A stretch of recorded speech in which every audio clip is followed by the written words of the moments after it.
I could see floating live chat comments from the future, and that little trick saved me from dozens bad things. But today, my adoptive parents gave me an ultimatum. I had to pick a fiancé. The family's real daughter, Wendy Wellington, who was recently found and welcomed back with open arms, clutched my hands. Tears welled in her eyes as she pointed to a man in a wheelchair, a tattered blanket over his knees. Word on the street was that he had gone bankrupt, owing over $100 million.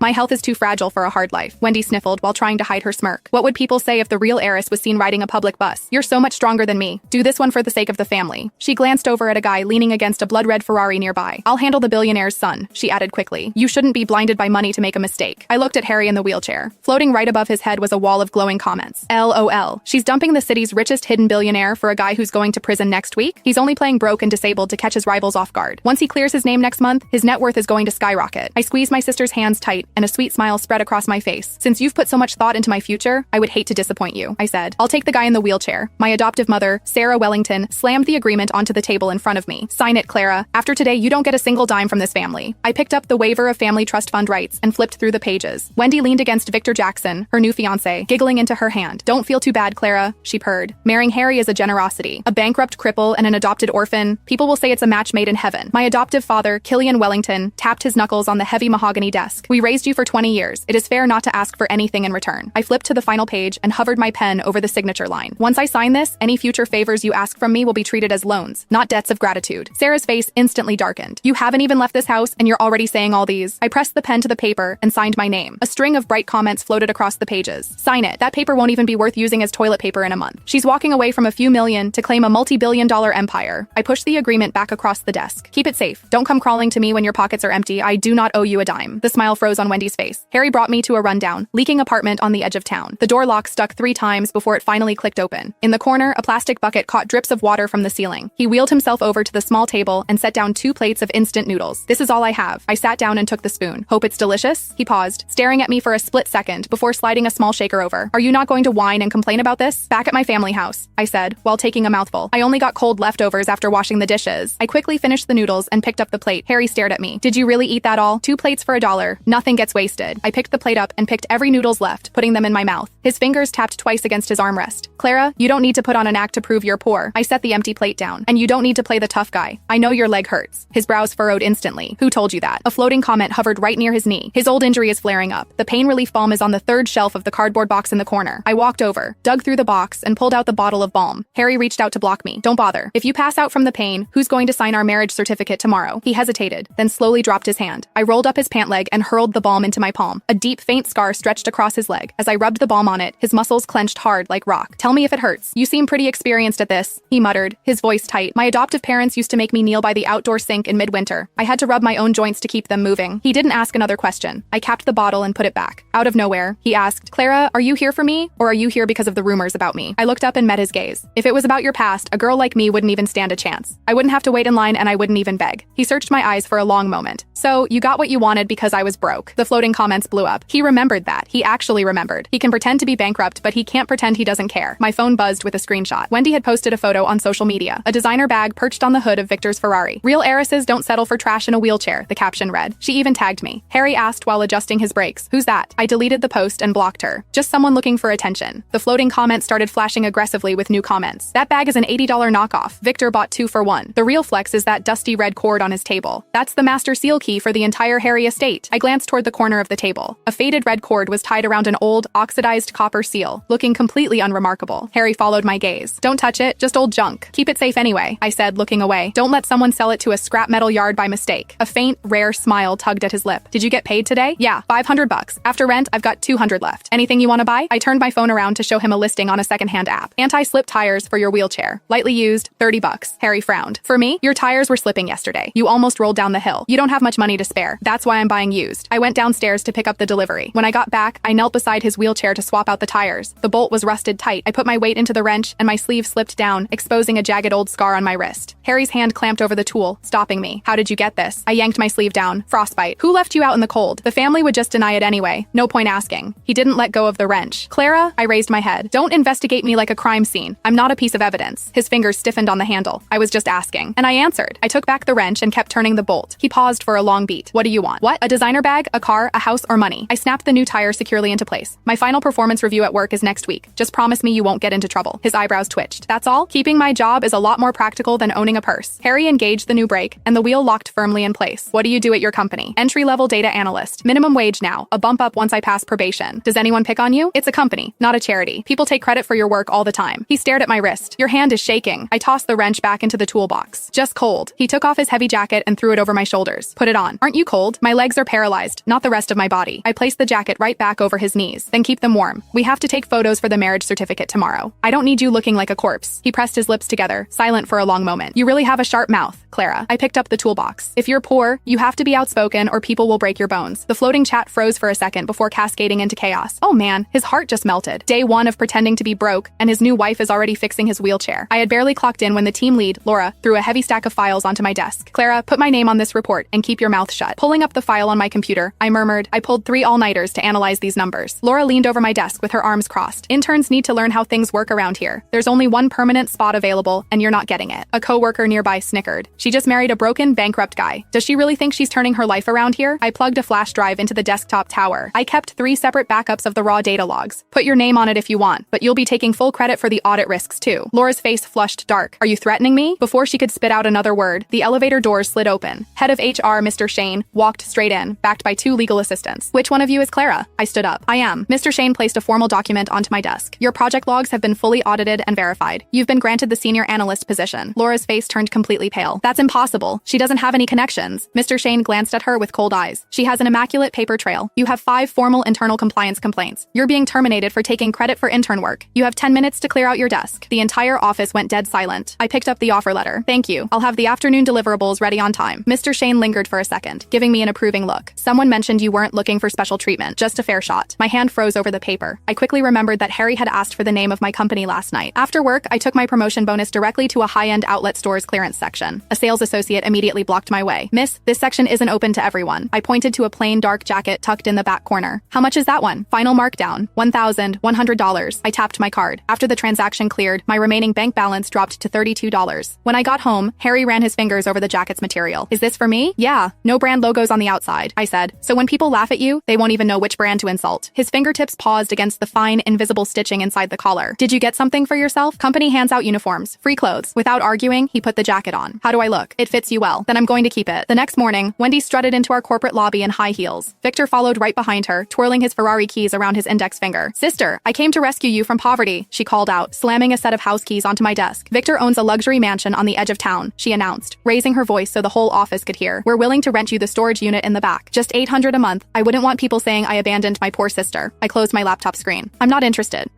Wendy's sneer tightened. Not interested. Clara, you're living in a leaky, mold-infested hole with a cripple. Victor's storage room is bigger than your entire apartment. Victor stepped forward, tossing his car keys onto my desk with a heavy clatter. Listen to your sister, Clara. A girl with your face shouldn't be scrubbing floors for a guy who can't even stand up. Come work as our housemaid, and I'll throw in an extra $200 a month. I stared at the red cord dangling from his key fob. Above his head, a stream of glowing comments flashed. Chat. LMAO, Victor thinks he's hot shit with a leased Ferrari. Chat. Wait till he finds out his dad's company is getting liquidated in 48 hours. Chat. Harry's assistant is literally in the parking lot right now filing the paperwork. I looked up, meeting Victor's smug gaze. I'd rather live in a leaky apartment than rely on a car that's 3 days away from being repossessed by the bank. Victor's face darkened instantly. What the hell did you just say? You heard me, I said, packing my laptop into my bag. Enjoy the Ferrari while the keys still turn, Victor. Before he could yell, my phone screen lit up with a text from an unknown number. I'm in the lobby. Let's go home. I walked right past Wendy and Victor, ignoring her screeches about my disrespect. Downstairs, Harry was waiting near the glass doors, sitting in his wheelchair wrapped in the dark jacket I bought him. Everything goes smoothly at work. He asked as I walked up. Just trash taking itself out, I replied, grabbing the handles of his wheelchair. Let's go. As we crossed the street, I glanced down at him. Your assistant is doing a fast job with the Jackson family's liquidation. Harry's hands froze on the wheels. He tilted his head back, his dark eyes searching my face with sharp intensity. Who told you about that? A little bird, I said calmly. And the fact that you're terrible at hiding your secret phone calls on the balcony. A slow, dangerous smile crept onto Harry's lips. You're too sharp for your own good, Clara. Aren't you afraid of getting involved with a dangerous man? I've spent 20 years living with snakes, Harry, I said softly, pushing him up the ramp. A lion doesn't scare me. 3 days later, the Wellington family's facade began to crumble. Victor's father was officially declared bankrupt, his assets seized overnight, including the blood-red Ferrari.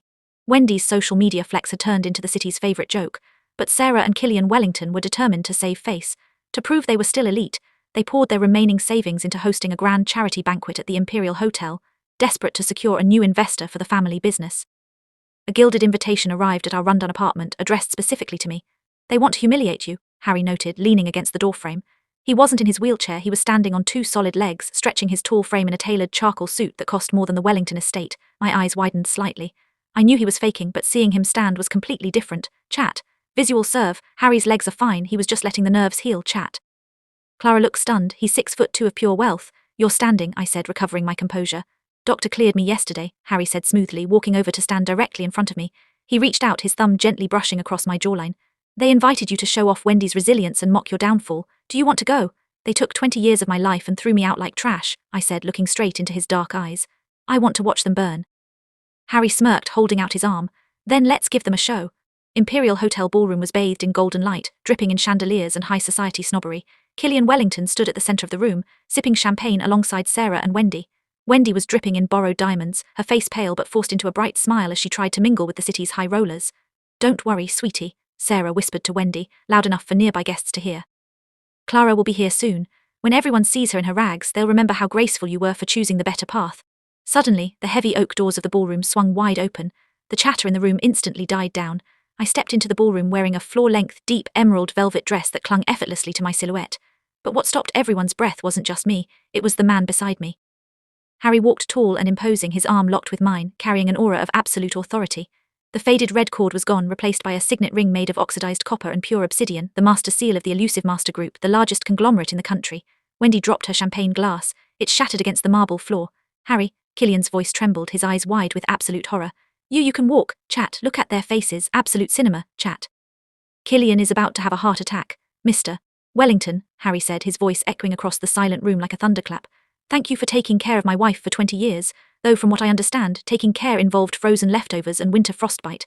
Sarah rushed forward, her eyes darting frantically between Harry's face and his flawless suit. This is impossible, you're bankrupt. You owed $100 million. A tactic to weed out corporate spies and gold diggers, Harry replied coldly. It seems my strategy worked exceptionally well. He turned his gaze toward Wendy, whose face was utterly drained of colour. And Miss Wellington, thank you for pushing Clara into my arms. Your greed was the best gift my family ever received. Wendy stumbled backward, clinging to Victor, who was shrinking into the background, terrified. No, this is a mistake. Clara, tell him you tricked us. I stepped forward, pulling the signed waiver of family rights from my clutch purse and holding it up for the entire room to see. Killian, Sarah, I said, my voice cold and crisp. When I signed this paper, I told you that any future favours you asked would be loans, not debts of gratitude. Do you remember? Killian swallowed hard, sweat dripping down his forehead. Clara, child, were your parents. You are nothing to me, I interrupted. And as of 9 o'clock this morning, Harry's firm acquired 80% of Wellington Enterprises' outstanding debt.